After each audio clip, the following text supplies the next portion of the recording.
Hi. This is an interview between Nicholas King and Alexander Williams. How you doing?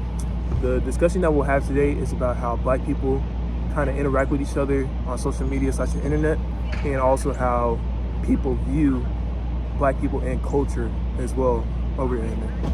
So to open it up, basically, I believe that Black people are kind of seen as like characters and some kind of prop to like skits or comedies, and that they're not really seen as like individuals, but more or less like part of a setup.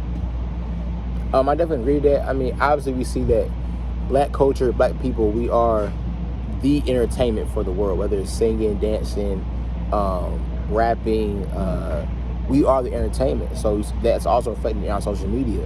The people that have the highest number of followers or subscribers are what? Athletes, singers, people like that. You don't really see necessarily our civil rights leaders or our community leaders. You don't really see them have those followers because to most people, Black people are just there for entertainment. So that's what I believe at least.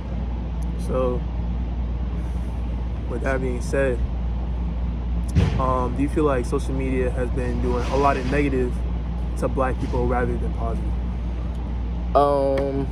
Absolutely. I mean, from what I've seen at least, social media has a lot of pros and cons. We all know that. There's a lot of cultural diffusion that you can see within social media. People can share ideas, express themselves in different ways.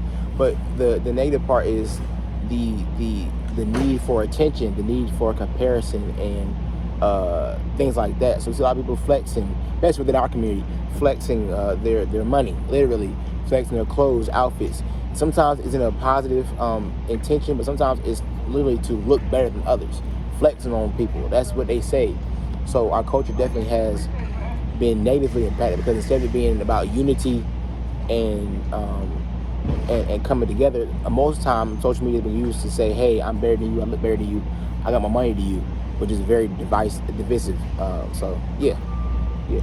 So then, how do you feel like we can change how we're seen on social media? Or do you feel like people would even care to change how we're seen on social media from like this perspective of us being like, people only listen to when we're funny? Like, I think that some people do care, but also, as you know, the world runs by money. So a lot of the entertainment that we see is making people money, whether it's TikTok, Instagram, Facebook Live, stand-up comedy, Netflix special, whatever it may be. A lot of our very successful Black entertainers or people in the world, they are making money by being entertainers. So they don't really care to change this. But people that maybe are more community leaders, maybe are more community activists, they will also like to have that same attention. As you can see, you'll see a lot more people at a concert than you would at a community cleanup. That's because it's entertainment. It's that's instant gratification that comes from being entertained. So I think there is probably a sect of people that would like to see a change, but for the most part, it becomes such a cultural norm that I can't see it being changed anytime soon. Excuse me. I just had a good question. We're gonna keep this in, it's whatever. So do you feel like the people that are benefiting from this, they're only like trying to promote and prolong this kind of like era of social media interaction, or do you feel like this was just something that's gonna happen regardless? I don't think it was necessarily on purpose. Now, do I believe that there are some powers that be that love to see the division within the Black community, rich versus poor, the fly not fly, the I got fit on, I don't have fit on. They love to see that division. Of course they do, because it helps them stay in power. But I do think that I don't know.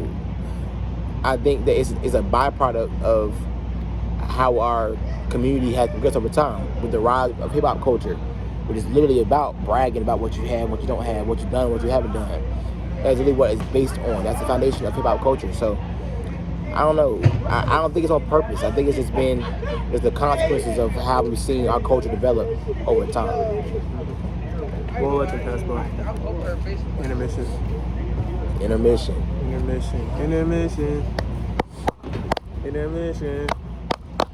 Let's resume.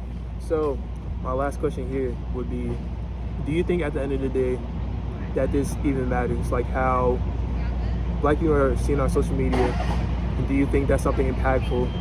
And the kind of actions that you've seen that are taken by black people or people interacting with black people over the internet, do you think that's really something that we should worry about? Well, to first answer your question about, I believe it was how this affects how people look at black people, how people look at black people. I think it's definitely very, very much so impactful. The first thing I think of is like the shut up and dribble movement, where people were telling athletes not to speak about certain things, politics or social injustice, things like that. That was because they literally saw these athletes like LeBron James and Colin Kaepernick as really only entertainment, as only athletes. Any other opinion they had about things was not relevant. They should shut up and dribble. I think that social media and the way our culture has separated reality from entertainment and almost intermixed the two.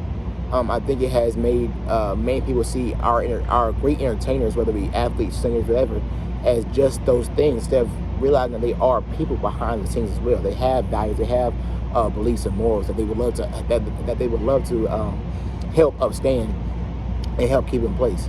So I think it has definitely diminished the humanity within our entertainers. Now, how I believe it affects the overall community, I think it affects our overall community in a great way. Obviously, unfortunately for us, we just had a incident on our campus with gun violence, and I believe that social media has not helped that in any way, shape, or form. Whether it be within the black community with young black men shooting other young black men, typically it's through gang violence, and gang violence I feel like has grown even stronger over the last couple of years because of social media. Young men are seeing what other men have and do not have. They're seeing them flash the money, the cars, and the clothes and the chains that may be fake or not fake, and they are so desperate for that lifestyle as well that they go into these lives of crime. So, and that's all perpetuated through social media, which is not real. It's not reality. These people are not. This is for show. So social media definitely has affected our community in a very negative way. In a lot of ways, I would say more negatively than positively. So, that's just, social media has affected us in a plethora of ways that are not good. So overall from this interview, we kind of gained the fact that social media is more or less a game that can be turned dangerous depending on who's using it, why they're using it, who is indulging on the content, and how it's provided and taken away from groups of people, especially black people, as a community, as a culture, and so on and so forth. And I want to thank you for being part of my interview. You know it. And hopefully y'all are able to take something away from this. So